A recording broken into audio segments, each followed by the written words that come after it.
It was just after 6 p.m. on a Thursday evening when Thomas T.J. Bryant pulled his white Ford F-150 into the driveway of a freshly built craftsman-style home in the upscale Maple Ridge neighborhood of Greenville, South Carolina. Wearing worn jeans, a company-branded hoodie, and dusty boots, he climbed out of the truck, clipboard in hand, and walked toward the front door. This house, like 7 others in the cul-de-sac, was his work. Not just as a contractor, but as the lead designer, project manager, and founder of Bryant Custom Homes. This particular build, a 4-bedroom with stonework and cedar accents, had just passed final inspection. TJ was there to do a personal walkthrough before the new owners arrived the following morning. As he unlocked the door and stepped inside, the smell of fresh paint still hung in the air. He smiled, walking past the granite kitchen island he had designed himself and into the sunlit living room. He was halfway through jotting down a note about a missing outlet cover when he heard the screech of tires outside. Then came the yelling. "Hey, you! What are you doing in that house?" TJ turned to see a woman standing at the end of the driveway, clutching her phone and waving her free hand aggressively. "I'm calling the police right now," she shouted. He stepped onto the porch, calmly replying, "Ma'am, I'm with Bryant Custom Homes. I built this house." "Don't lie to me," she snapped. "I live 2 doors down. I've never seen you before. You're not the owner." "I know," TJ said, still composed, "but I'm the builder. My name's literally stamped on the foundation slab." But she was already dialing. Moments later, 2 patrol cars rolled into the cul-de-sac, lights flashing. A neighbor, also white, came out of her home and pointed toward TJ as the officers approached him. "Sir, we need to see your ID," one of them said. "Absolutely," TJ replied, handing over his license, business card, and a folder with floor plans and inspection permits, all with his company's logo. "This is my site. You're welcome to confirm with the city records. My permits are on file."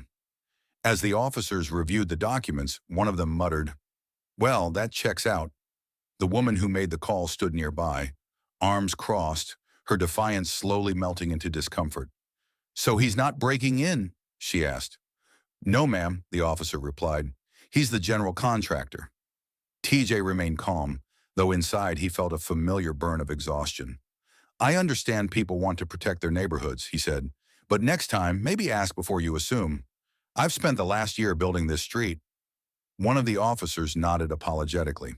"You've got every right to be here, Mr. Bryant. Sorry for the inconvenience."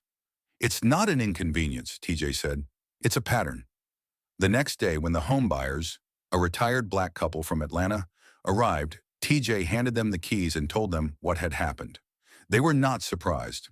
Later that week, TJ wrote a public Facebook post.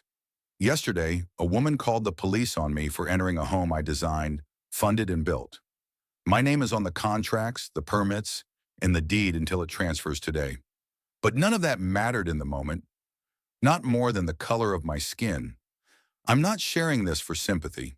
I'm sharing it because if it happens to me, a licensed builder in work gear on my job site, it can happen to anyone. My work builds homes.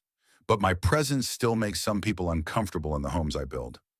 The post was shared over 100,000 times within a week.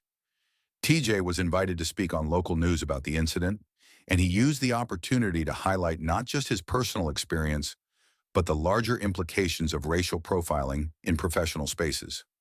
"I don't need a spotlight," he said during the interview. "I just need people to stop assuming I don't belong, especially in places I help create." Since the incident, Maple Ridge's HOA board has implemented a neighborhood inclusion policy and is organizing a community meet and greet with local businesses and contractors to encourage face-to-face introductions. TJ continues to build, and not just homes. "I still believe in these communities," he says, "but we've got to do the work on the inside too. Not just the walls, the wiring, and the shingles. The real foundation is respect.